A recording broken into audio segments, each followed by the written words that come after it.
하나님 말씀 보겠습니다. 사도행전 10장 44절부터 48절까지의 말씀입니다. 제가 봉독하겠습니다.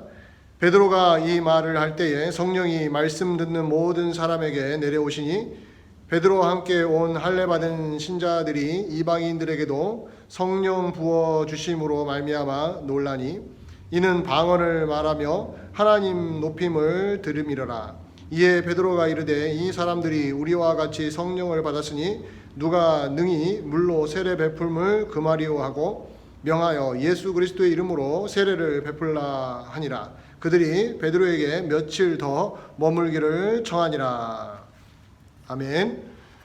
고넬료의 회심 이야기의 마지막 단계에 우리가 지금 도달했습니다. 오늘 읽은 말씀은 이제 고넬료가 베드로를 만나서 예수 그리스도의 복음을 듣고 나서 어떠한 변화가 그 가정에 일어났는지를 기록해 주고 있습니다.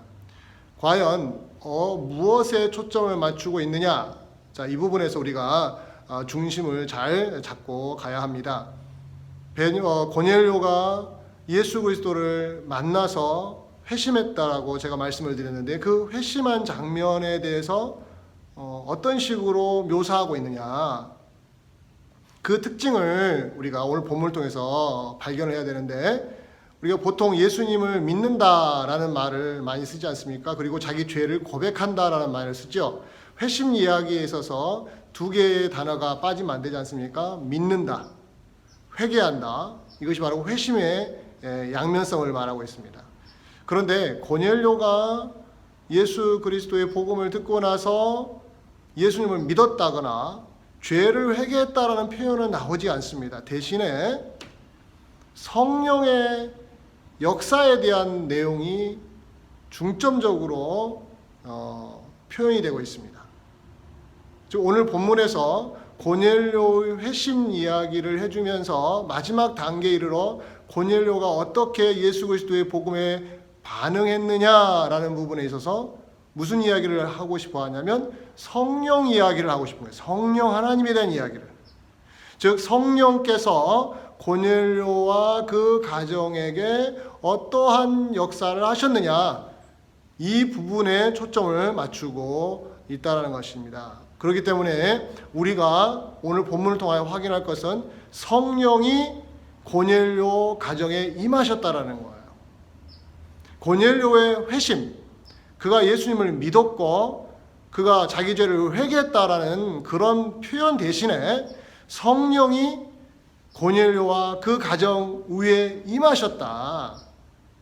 이것이 바로 오늘 고넬료의 회심 이야기의 마지막을 결론 짓는 이 기사를, 이 이야기를 쓴 저자의 의도가 잘 드러나고 있다는 것이죠. 자, 무엇을 강조한다고요? 고넬료가 믿었고 죄를 회개했다라는 측면보다는 누가 역사하셨다고요? 성령이 임하셨다고요. 성령 이야기를 해주고 싶었던 것이죠. 즉 한 사람의 죄인이 예수님을 만나서 변화되는데 누구의 역사가 가장 중요하다고요? 성령의 역사가 매우 중요하고 성령의 역사가 있었다라는 거예요. 그 부분에서 오늘 우리가 본문에서 확인해야 됩니다. 44절을 보면 성령이 내려오셨다고 표현합니다. 위에서 아래로 내려오는 그림을 그려주고 있는 거예요. 즉 하늘에서 땅으로 내려오신 그림을, 그래서 성령이 내려오셨다고 말합니다. 그리고 45절에 보면 성령이 부어졌다고 말합니다. 자, 성령이 내려오셨다는 것을 또 뭐라고 말해요? 위에서 아래로 붓는 그림을 그려준 거죠. 부어졌다. 그리고 47절에 보면 성령을 받았다라고 말합니다. 이것은 그 받은 사람의 입장에서 성령을 받았다. 성령이 내려오셨어요. 또 성령이 부어졌어요. 또 성령을 받았어요. 고넬료가 회심한 이야기의 흐름에서 주도적으로 성령이 내려오셨고 성령이 부어졌고 그 다음에 성령을 받았고 그 성령이 임하심으로 말미암아 고넬료와 그 가정에 놀라운 회복의 역사가 일어났다라는 것이죠. 우리가 주목해야 되는 것이 무엇이냐? 이걸 우리가 중심을 잡아야 되는데, 자, 성령이 임한 이야기예요. 성령이 임함으로 말미암아 고넬료 가정에 예수 그리스도의 복음이 쫙 퍼져 나간 것이죠. 다 받아들인 것이죠. 자, 여기서 우리가 이 본문에서 또 하나 반드시 기억해야 될 게 뭐냐면, 바로 성령으로 말미암아 하나가 되는 모습을 그려주고 있다라는 거예요. 무엇에 대한 하나됨이냐? 이것이 오늘 본문을 통하여 우리가 확인할 점인데, 자, 성령이 고넬료 가정에 임했단 말이죠. 그것으로 인해서 성령으로 하나가 되었어요. 그렇다고 그 성령의 하나됨이 고넬료와 그 가정의 분란을 종식시키고 온 가족을 하나로 뭉치겠다는 뜻으로 하나됨이 아니라, 자, 이 성령이 고넬료 그 가정에 임하였을 때 그 옆에 있었던 사람이 누구였습니까? 베드로와 할례 받은 신자들이 있었다고 했어요. 베드로와 할례 받은 신자들, 이들이 누굽니까? 유대인 그리스도인들을 말하는 거죠. 그들이 먼저 무엇을 경험했었습니까? 사도행전 2장을 보면 오순절날 성령의 강림, 지금 고넬료 가정에 임하신 그 성령을 이미 오순절에 받았던 사람들, 이들이 바로 베드로와 함께 온 베드로와 그리고 할례 받은 신자들, 그들이 먼저 경험을 했었어요. 얼마 전에. 근데 오늘 이 본문에서 무엇을 목격합니까? 이방인 가정에 성령이 임하신 장면을 눈으로 목격하는 거예요. 자, 이것을 동시에 오늘 본문에서 언급해주고 있는 것은 우리 보고 무엇을 보게 하는 것입니까? 성령으로 하나가 되는 모습을 보여주고 싶어 한다는 것이죠. 제가 오늘 본문을 묵상하면서 알게 된 부분이에요. 성령이 역사하셔서 고넬료가 예수님을 믿게 되었구나, 자기 죄를 회개했구나라는 개인적인 차원도 있지만, 그 성령이 임함으로 인해서 베드로와 할례 받은 신자들만 받은 성령이 아니고 이방인들도 성령을 받아서 그 둘이, 유대인과 이방인이 누구 안에서요? 성령 안에서, 성령으로 말미암아 하나로 묶어지는 장면이 오늘 본문에 나온다는 겁니다. 이것이 왜 중요하냐? 교회가 무엇이냐를 아주 단적으로 보여주기 때문에 그렇습니다. 교회란 무엇일까요? 우리가 교회에 대한 많은 표현들이 있습니다. 교회를 묘사해주는 여러 가지 그림들이 있습니다. 하나님의 백성이다, 그렇죠? 성령의 전이다, 그리스도인이다, 여러 가지 표현들이 있잖아요. 그 중에 우리가 놓치지 말아야 될 게 뭡니까? 성령으로 하나가 되는 공동체다. 성령으로 하나가 되는 공동체다. 공동체라는 단어 안에 무엇이 들어있는 거예요? 서로 다른 기질과 외모와 성격이 다른 사람들이 모여있다는 걸 전제로 하는 거죠. 그 사람들을 하나로 묶어주는 분이 계시다는 겁니다. 바로 성령 하나님이시라는 거죠. 유대인과 이방인 서로 하나가 될 수 없는 사람이었는데, 지금 성령이 오순절에 예루살렘 교회 유대인에게 임하셨던 성령이 지금 이방인 가정인 고넬료에게 임하시는 모습을 보면서 이 둘이 어떻게 돼요? 이제 성령으로 말미암아 하나가 된다. 바로 이것이 우리가 오늘 고넬료 회심에 있어서 가장 중요한, 성령이 주도적으로 역사하셔서 교회가 형성되고 있다라는 것. 즉, 교회에 있는 수많은 이질적이고 서로 너무 다른 성격과 기질에 있는 사람들이 하나가 될 수 있는 힘은 어디서 오는 거라고요? 물론 우리가 서로 양보하고 서로 좋은 마음을 먹고, 그것도 중요하지만 보이지 않는 누구의 역사요? 성령의 놀라우신 역사가 이루어짐으로 인해서 하나가 된다는 것입니다.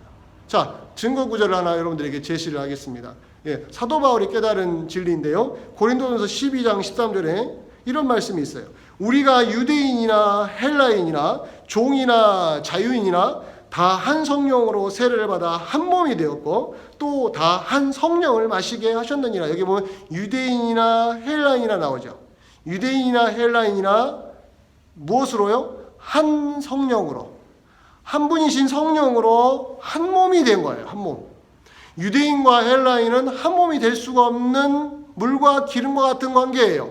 그런데 한 성령, 한 분이신 성령으로 말미암아 이 둘이, 물과 기름이 한 몸이 되어버린 거예요.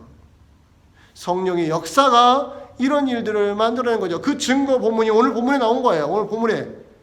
고넬료, 이방인인 고넬료에게 성령이 임하셨는데 이미 언제 임했다고요? 오순절에 유대인 그리스도인들이 모여있는 예루살렘 교회에 임하셨다고요. 그래서 이 둘을 묶어주고 있다라는 것입니다. 따라서 교회인 우리들, 그렇죠? 교회인 우리들이 오늘 본문을 통하여 끊임없이 되새겨야 될 내용이 뭐겠습니까? 교회를 주도적으로 이끄시는 성령에 대한 올바른 이해인 것입니다. 성령을 올바르게 이해를 해야 한다는 거예요. 그래야 성령의 역사가 무엇인지를 제대로 알게 되고, 그 성령이 우리 안에 역사하셨음을 이제 우리가 알게 되는 거고, 그 체험을 바탕으로 해서 우리 신앙생활에 놀라운 힘이 작동이 되는 것입니다. 따라서 오늘 제가 여러분들에게 전하고자 하는 메시지에 이제 중심부로 들어왔는데요. 자, 무엇을 알아야 된다고요? 성령이 교회 위에 역사하시는 특징들. 교회에 성령이 역사하셨을 때 나타나는 두드러진 세 가지 특징이 있다는 거. 오늘 본문에서 확인하는 거. 그 세 가지를 여러분과 제가 공유하기를 원합니다. 자, 성령을 이해할 때는 꼭 이 세 가지를 명심하셔야 돼요. 자, 첫 번째는 성령은 자유로우시다는 거예요. 자유로우신 성령. 속박되지 않는다는 거죠. 기계처럼 조종되지 않는다는 뜻으로 자유롭다는 걸 말하는 겁니다. 성령은 자유로우십니다. 자유롭다.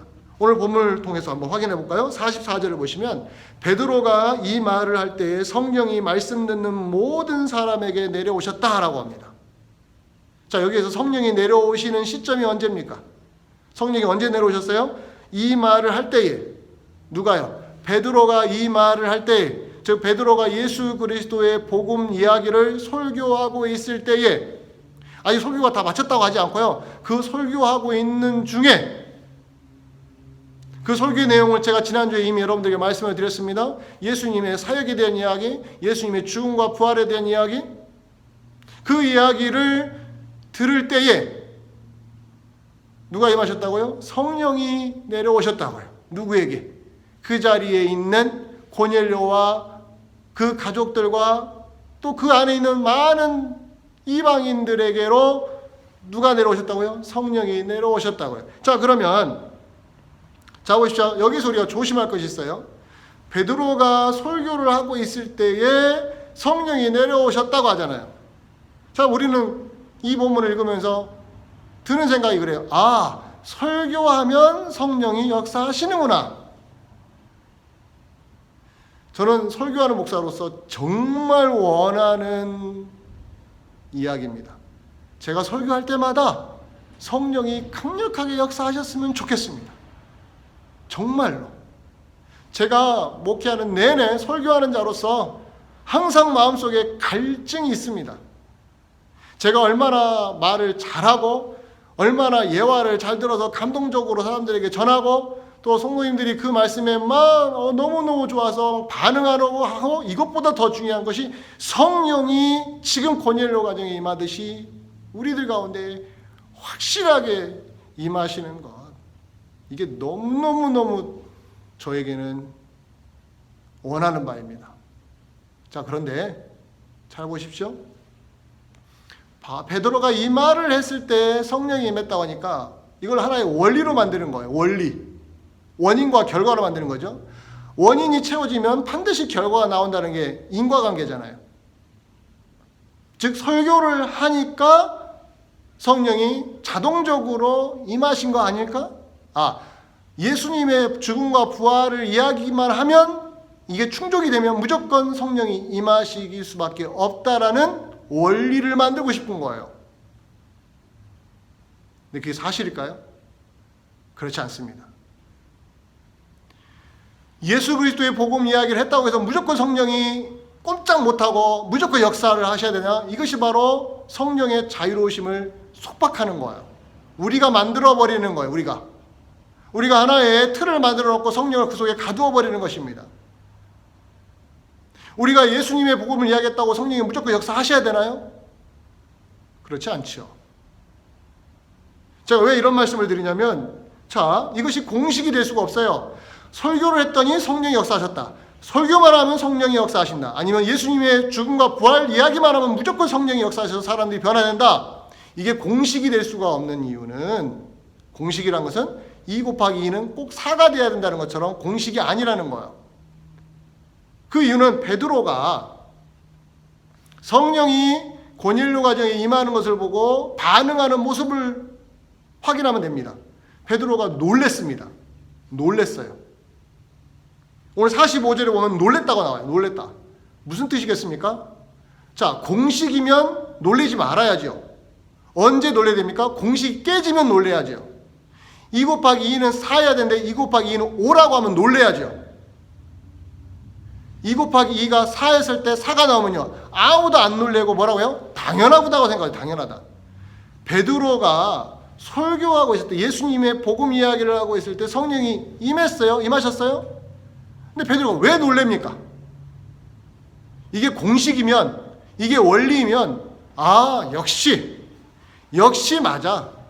설교만 하면 성령이 역사하시는 거야.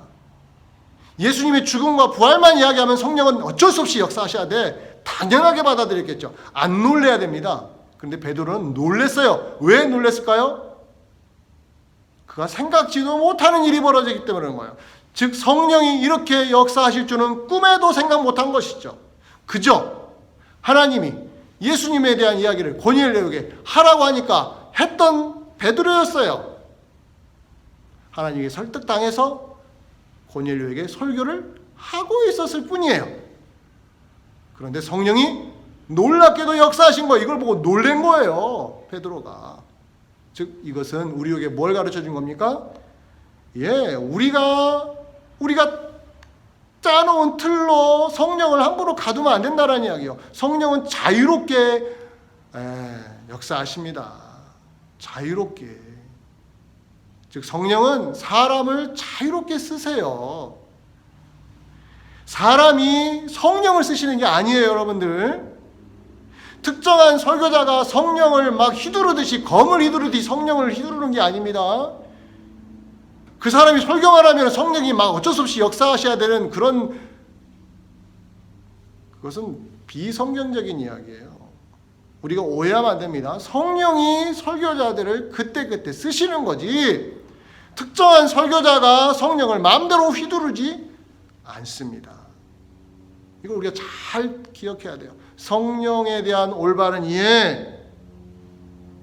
우리가 이렇게만 하면 성령이 역사하실 수밖에 없고, 저 산에 가서 기도만 하면 성령이 역사하시게 되고, 교회 와서 기도만 하면 성령이 역사하시게 되고, 어떤 목사님이 설교만 하면 성령이 역사하시게 되고, 이런 원리는, 이런 공식은 없습니다, 이 땅에. 그걸 만드는 즉시 그 사람은 매우 위험한 인물이 되고, 그 장소는 매우 위험한 장소가 되는 것입니다. 성령은 그렇게 속박당하지 않으십니다. 성령은 자유롭게 역사하시고 사람과 사건을 그때그때 알맞게 활용하시고 이끄십니다. 여러분 꼭 이걸 명심하시기 바랍니다. 이게 바로 교회에서 항상 명심해야 될 거예요. 그래서 우리는 교회에서는 뭘 항상 갈망하는 거예요? 성령이여, 이 예배 시간에 역사하시옵소서. 안 하시면요, 에이, 성령이 없으신가 보다. 그러면 안 됩니다. 우리가 원할 때 성령이 역사 안 하셔도요, 우리가 예상치 못했을 때 성령이 얼마든지 역사하실 수 있음을 고대해야 되는 거예요. 두 번째로 갑니다. 성령을 이해할 때 우리가 꼭 기억해야 돼요. 우리 교회가 성령을 이해할 때 기억해야 될 건, 성령은 사람을 가리지 않는다는 거예요. 다른 말로 하면 사람을 차별하지 않는다는 거죠. 성령은 사람을 가리지 않습니다. 오늘 45절을 보면 베드로와 함께 온 할례 받은 신자들이 이방인들에게도 성령 부어주심으로 말미암아 논란이, 여기 보면 이방인들에게도 성령이 부어졌다고 말합니다. 이방인들에게도. 자, 47절에 이에 베드로가 이르되 이 사람들이 우리와 같이 성령을 받았으니 누가 능히 물로 세례 베품을 그 말이요. 우리와 같이, 우리는 누굽니까? 예, 베드로와 할례 받은 신자들, 오순절에 예루살렘 교회에서 성령 세례를, 성령의 능력을 받은 사람들, 우리와 같이 누구도요? 예, 이 사람들도, 이 사람 누굽니까? 고넬료 이방인 가족, 그 가정들, 그 사람들, 이방인들, 즉 성령이 유대인에게만 역사하셨으면 사람을 가리셨겠죠. 아니면 이방인에게만 역사하셔서 사람을 가리셨죠. 그 성령은요, 누구에게 역사하셨어요? 유대인에게도 역사하시고 이방인에게도 역사하셨으면 성령은 사람을 가리지 아니하신다라는 것을 증명하는 거죠. 우리가 왜 이것을 기억해야 됩니까? 교회에 속한 우리들이 왜 이걸 기억해야 돼요? 성령이 사람을 가리지 않는 걸 왜 기억해야 됩니까? 우리의 본성 때문에 그렇습니다. 우리 사람은요, 네 편과 내 편을 자꾸 나눠요. 가려요, 사람을. 네 편, 내 편이 자꾸 생겨요. 교회를 다녀도. 이게 이 사람이 내 편인가, 네 상대편인가, 누구 편인가? 자꾸 이런 마음이 스물스물 들어와요, 우리 안으로. 그리고 편한 사람과 불편한 사람을 자꾸 나누어요. 같이 신앙생활 하다 보니까 편한 사람이 생기고요, 불편한 사람이 생기는 거예요. 그러면 어디 쪽으로 기울어요? 예, 편한 사람으로 기울지요. 불편한 사람은요, 말 한마디라도 덜 하게 되죠. 안 하게 되죠. 멀리 하게 되는 거예요. 우리는 이렇게 약한 사람들이에요. 여러분 이런 말 아시죠? 주는 것이 없이 미운 사람. 많이 들어보셨죠? 주는 것이 없이 미운 사람. 반대는요, 받은 것이 없는데도 이쁜 사람.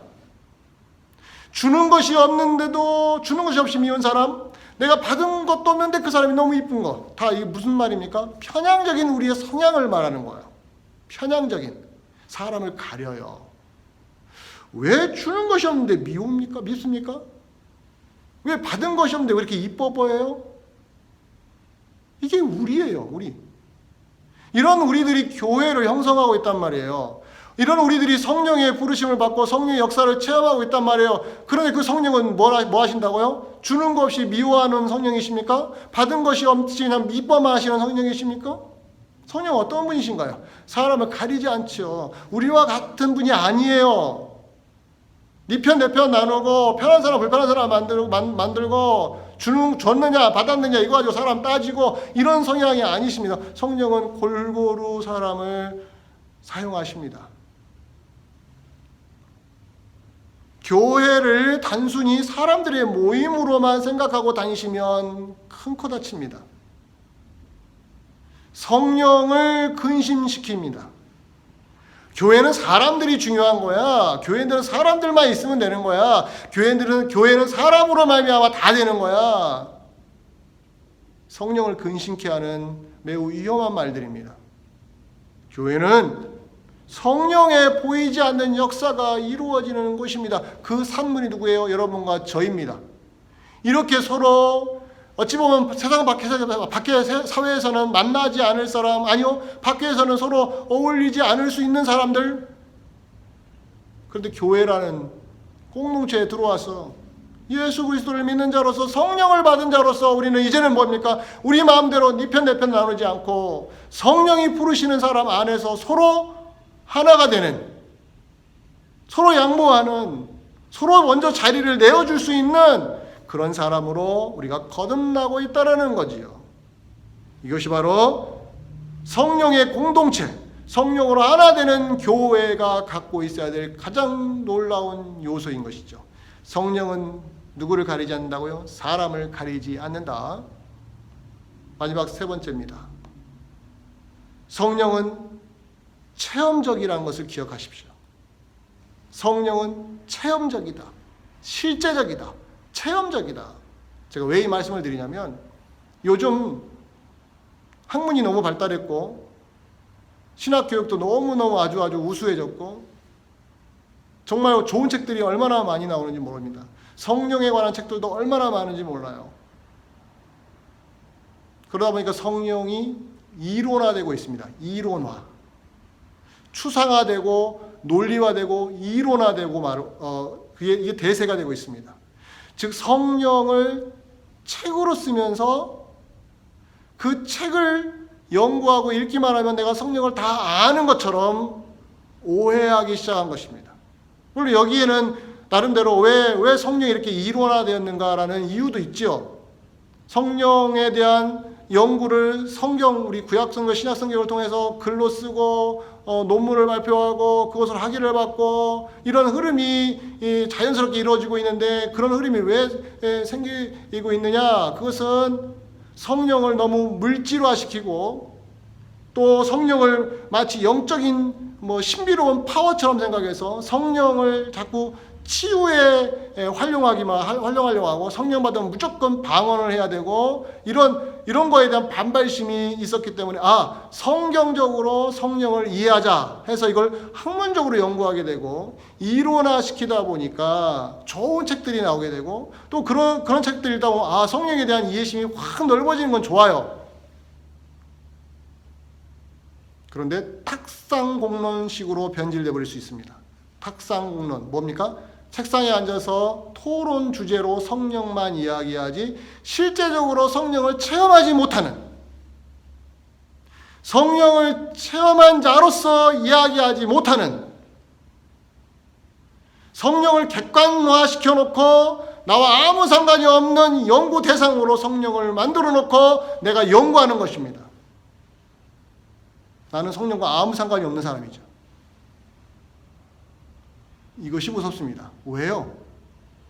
성령은 연구 대상이 아니라 성령은 우리의 인격을 통하여 우리를 변화시키시는 하나님이시기 때문에 그렇습니다.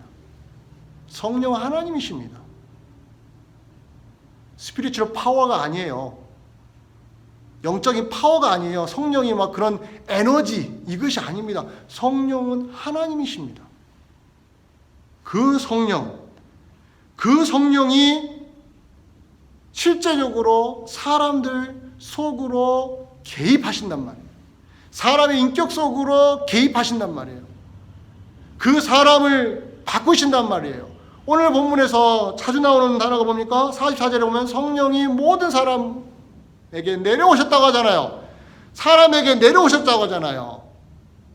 내려오셨다는 건 뭐예요? 그 사람 속으로 임하신 거지요. 그 인격을 다 침투하듯이, 성령이 그 인격 속으로 스며들듯이 그 사람들에게도 깊은 영향을 미쳤다는 뜻이죠. 그리고 이 사람들이 47절에 보면 이 사람들이 우리와 같이 성령을 받았다고 하죠. 성령을 받았다는 뭡니까? 소유했다는 뜻인가요? 내 손으로 쥐고 있다는 것인가요? 받았다는 건 뭡니까? 성령이 부어졌다. 받았다는 건 뭐예요? 내 온 머리부터 발끝까지 내 모든 인격체로 성령이 임하신 거죠. 어떻게 이걸 설명할 수 있겠습니까? 그러나 우리는 알고 있습니다. 어떤 의미인지는. 왜? 성령을 받아보신 분들은 알죠. 성령을 받았다는 게 어떤 의미인가? 내 인격 속으로 들어오신 거예요. 나를 변화시키신 거예요, 성령이. 다른 것으로는 표현이 안 되는 겁니다. 다른 의미로는. 성령을 받으니까 내가 바뀌었다는 거야. 이것을 여러분들에게 증거로 성역 구절을 하나 인용하기를 원합니다. 성령 체험의 중요성이 얼마나 중요한가? 성령은 체험되어야 된다. 그 체험되어야만 우리가 새로운 인생을 살 수 있고 완전히 새로운 분야에 뛰어들게 되고 새로운 영역 속으로 우리의 삶이 들어가게 된다는 거예요. 그 이야기를 바울의 이야기를 통해서 확인해 보기로 합니다. 바울이 했던 이야기, 고린도전서 2장 9절과 10절의 말씀을 먼저 읽겠습니다. 고린도전서 2장 9절과 10절. 하나님이 자기를 사랑하는 자들을 위하여 예비하신 모든 것은 눈으로 보지 못하고 귀로 듣지 못하고 사람의 마음으로 생각지도 못하였다함과 같으니라. 오직 하나님이 무엇으로요? 누구로요? 성령으로 이것을 우리에게 보이셨으니 성령은 모든 것 곧 하나님의 깊은 곳까지도 통달하시니라. 하나님이 무엇으로요? 성령으로 우리에게 이것을 보이셨대요. 그런데 우리의 눈과 우리의 귀와 우리의 마음으로는 알 수 없는 일을 성령으로 우리에게 보이셨다고 합니다. 그게 바로 하나님이 예비하신 거라는 거예요. 그래서 이것을 그대로 받아서 2장 10절까지 읽었죠. 11절, 12절에 보면 이런 말씀이 있어요. 우리가 세상의 영을 받지 아니하고 오직 하나님으로부터 온 영을 받았으니, 이게 무슨 말입니까? 성령을 받았다는 거죠. 아까 사도행전 10장에서 고넬료 가정에 있는 사람들이, 이방인들이 뭐예요? 누구를 받았다고요? 성령을 받았다고 말하죠. 그와 똑같은 표현입니다. 자, 우리가 성령을 받았대요. 이는 우리로 하여금 하나님께서 우리에게 주신, 은혜로 주신 것들을 알게 하려 하심이라. 안다는 게 뭡니까? 하나님이 우리에게 주시고자 하는 것을 알게 한다는 건 뭐예요? 아, 이것도 그건 난리지. 네. 머리로 안다는 뜻일까요? 아니에요. 성령이 우리에게 임하셨는데 단순히 머리만 깨우쳐 주시겠습니까? 아니요. 우리의 감정도, 우리의 감성도, 우리의 느낌도, 우리의 육체와 영혼과 정신 모든 것들을 다 통합하여서 누구를 알게 해요? 하나님을 알게 하시는. 그럼 그 안다는 건 단순히 머리로만 뭔가를 인지한다는 그 인지 능력만을 말한 것이 아니라 전인격적으로 머리와 가슴과 심장과 내 정서와 내 모든 것들이 다 누구의 영향을 받아요? 성령의 영향을 받기 시작을 한다는 거예요. 그렇게 해서 하나님께 반응하게 하시는 분이 누굽니까? 성령 하나님이시라는 거예요. 이것을 바울은 뭐라고 봐요? 뭐래요? 알게 하려 하심이라. 하나님이 우리에게 은혜로 주신 것을 알게 하려 하심이라. 사랑하는 성도 여러분, 성령을 받는다. 성령이 교회 위에 임하신다. 그래서 사람들을 가리지 아니하시고 자유롭게 사람들을 활용하시고, 그리고 그 성령이 실제적으로 사람들 속으로 들어가셔서 사람을 변화시키는 그 놀라운 역사, 그것이 바로 성령으로 하나 되는 교회가 늘 항상 명심해야 될 진리입니다. 말씀을 맺기를 원합니다. 자, 교회는 다양한 사람들로 모여서, 다양한 사람들이 모여서 활발하게 신앙생활하는 공동체입니다. 근데 이 사람들을 하나로 묶어주는 게 뭐라고요? 무엇이라고? 하나로 묶어주는 분이 누구라고요? 예, 우리 성령 하나님이시라는 거예요. 성령께서 그 일을 하십니다. 그 성령에 대한 이해심이 여러분에게 어느 정도 있는지, 우리에게 어느 정도 있는지 우리는 이 시간에 다시 한번 확인해야 됩니다. 자, 성령에 대한 깊은 이해가 있기를 원합니다. 그 성령의 자유로우심과 사람을 가리지 아니하심과 성령이 체험적이라는 사실을 여러분들의 것으로 삼으시기를 바랍니다. 그리하여 우리 교회를, 여러분 각자의 인생을 성령이 어떻게 역사하실지를 고대하시고 주의 은혜를 더욱더 사모하시기를 주의 이름으로 간절히 축원드립니다. 기도하겠습니다. 고마우신 아버지 하나님, 성령의 공동체인 교회를 다시 한번 생각해 봤습니다. 우리 안에 역사하셔서 우리를 바꾸시고 우리에게 체험적으로 오시는 그 성령을 다시 한번 묵상했습니다. 주여, 우리에게 성령의 충만함을 허락하시고 성령을 체험하지 못한 분들이 성령을 체험하는 놀라운 역사가 우리에게 일어나게 하여 주옵소서. 예수 그리스도 이름으로 기도하옵나이다. 아멘.